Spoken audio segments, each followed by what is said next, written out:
Modern men's testosterone levels are dropping lower and lower.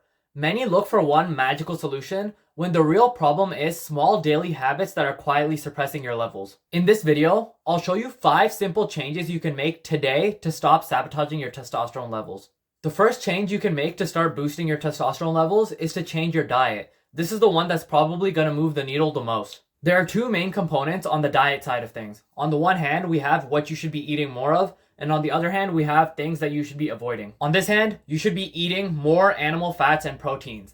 The idea that saturated fats and cholesterol and whatever is bad for you is wildly outdated and it's been debunked long ago. What we do know though is that cholesterol is actually a building block for testosterone. So if you want to be increasing your testosterone levels, you want to be eating more things with cholesterol in them, at least in my opinion. Beyond just the cholesterol side of things, although it is kind of interlinked, a big reason I want you to eat more animal fats and proteins is simply because they're very, very nutritious. These foods are packed with vitamins and minerals, and you need vitamins and minerals for your body to actually produce the testosterone. So in my research and my opinion, if you're eating a diet that is low in saturated fat and animal fat and protein in general, you're eating a diet that's low in testosterone. On the other hand, we have foods that you want to be avoiding. First and foremost, you want to be avoiding a lot of the processed slop that's out there these days.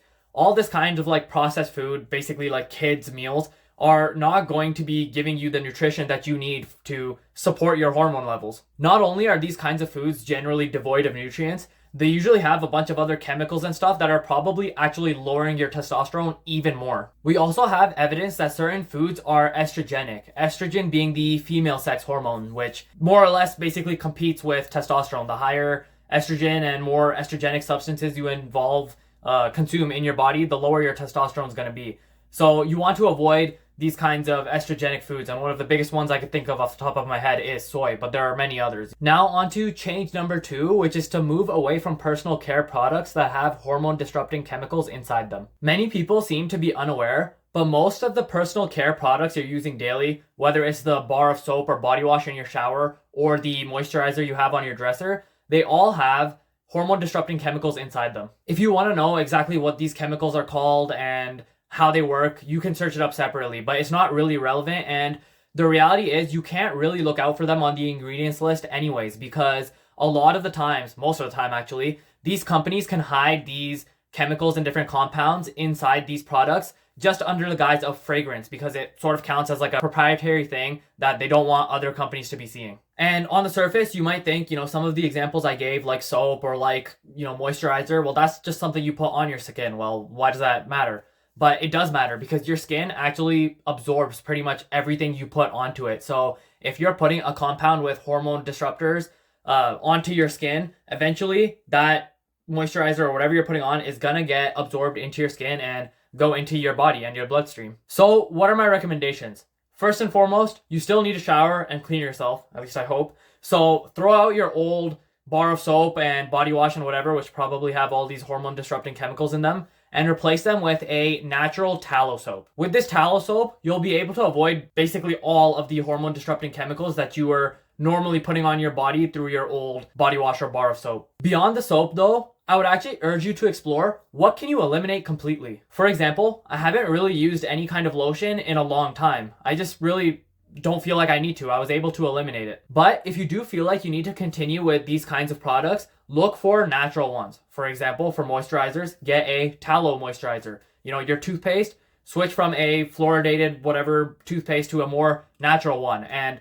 so on and so forth. Off the top of my head, I can think of soaps, shampoos, deodorants, moisturizers, and toothpaste. All of those things, if you're currently buying the regular whatever brand from Walmart, Costco, wherever, throw that out and switch to natural brands. Do a Google search, find some in your area that you can get. The next thing you could do today to start supporting your testosterone levels is to reduce the amount of plastics you ingest and use, including microplastics, of course. Similar to the daily personal care products, plastics also contain chemicals that are hormone disrupting. So what are my recommendations? One of the easiest things you can start doing today is to avoid drinking bottled water. And even if you have a water bottle, make sure that it's a metallic water bottle, not a plastic water bottle, because plastic water bottles are going to be leaching those hormone disrupting chemicals into your water. For the same reason, you shouldn't be storing your food in plastic containers. And another thing is that you should try to avoid at all costs heating up any kind of plastic containers, including takeout containers that have food in them. Plastic is already bad enough,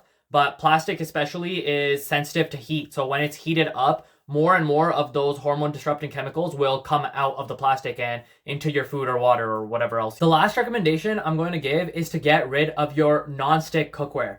The reason is because most of this non-stick cookware is actually coated with plastic. It's already bad that your food would be in contact with hormone disrupting chemicals, but the fact that you're cooking and these chemicals are going to be exposed to high temperatures, it makes it even worse because it makes the sort of rate of leaching into your food of these hormone disrupting chemicals go higher and higher. The fourth change you can make today to start supporting your testosterone levels better is to switch from synthetic fibers to natural fibers. Now, if you've never heard those terms before, it might be a little confusing, but basically what I'm talking about is the material of your clothes. Natural fibers are things like cotton or bamboo, for example, whereas synthetic fibers are generally stuff like polyester or elastane, both of those being quite literally plastics, and as we've already learned, plastics have hormone disrupting chemicals that leach out of them. Your clothes are generally in contact with your skin, so again, if you're wearing stuff like plastic that's leaching out hormone disrupting chemicals, remember, your skin is absorbing that. That's why, in my opinion, you should strive to replace as much of your wardrobe as soon as possible from synthetic fibers to natural fibers. And you should take special care with items that touch sensitive parts of your body or items which you're wearing all day and your skin is always in contact with. So for example, this includes underwear, sleepwear, and your bedding. You don't want to have hormone disrupting chemicals in contact with your testicles and the other goods down there. And in general, you don't want to be laying in bed 8-9 hours a day on fibers that are going to be leaching hormone disrupting chemicals into your body. The fifth and final change you can make today to start supporting your testosterone levels is to start prioritizing your sleep better. Much of your testosterone is produced while you sleep. So if you're not going to prioritize sleep, you're basically saying you're not going to prioritize testosterone. So as per the general recommendations, I would say try to get around 8 hours of sleep. Anywhere between 7 to 9 depending on what feels right for your body. And I know that was pretty basic information, so I'm going to take it a step further. So yes, sleep quantity is definitely important, but just as important as sleep quantity, if not even more important, is actually sleep quality. So I want to talk about that a little bit more. Sleep quality is effectively a measure of how well you slept, because you can sleep for 8 hours, but if the quality of your sleep was really bad, it may only be as if your body slept 4 or 5 hours. There are many good ways to increase your sleep quality, and I've made a whole video about sleep separately, so you can watch that. But one of the biggest things I want to talk about in this video at least is that you should go to bed and wake up at close to the same times every single day. What sleeping and waking at similar times every day does is sort of reinforce your circadian rhythm, and it makes sure that your circadian rhythm, your internal body clock, isn't all out of whack. This improves your sleep quality and as a result, downstream, your testosterone outcomes. So those were the 5 changes you can make today to start supporting your testosterone levels better. They're really not that crazy, but it's really these small habits that sort of stack on top of each other and make a big difference at the end of the day in your testosterone levels. In my opinion and research at least, I don't think that the reason our grandfathers and other forefathers had much higher testosterone levels than us is because they were just doing one magic thing better than we are. I really think it was these small things that have started to come into our modern lives that are lowering our testosterone little by little, day by day, generation by generation. Let me know if you make some of these changes and how you feel after making them. If you found this video helpful or informative in any way, please consider subscribing to the channel and leaving a like on the video. Other than that, if you want to build your dream physique and put on some muscle, consider visiting the link in my description. There you can join my free Skool community, which has a free Skool course, and you can also get into contact directly with me to learn more about diet, training, and recovery. Anyways, thanks for watching. Bye.